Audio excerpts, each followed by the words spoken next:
kami sa Rama Tronel. At para sa ating balitang lokal, kritikal ang lagay sa isang 20 taong gulang na construction worker pagkatapos ng kuryente kahapon sa alas 11 sa umaga samantalang nagtatali ng alambre sa bubong ng tinatayong gym sa barangay San Roque, Talisay, Cebu.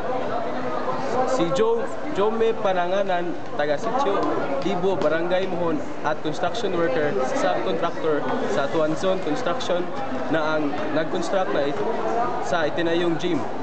Naidala talaga sa Talisay City District Hospital, ngunit inilipat ito sa Vicente Soto Memorial Medical Center.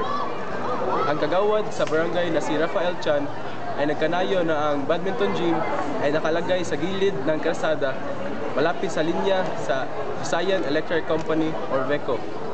Si Pananganan nagtatali ng alambre sa bubong para malagyan ng aluminum ventilator saglit na dumikit ang alambre sa main line sa VECO.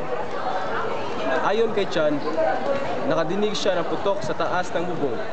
Nakita niya si Pananganan na pumapatong sa trasher at nakuryente at na nag-iilaw ang katawan hanggang sa nalaglag.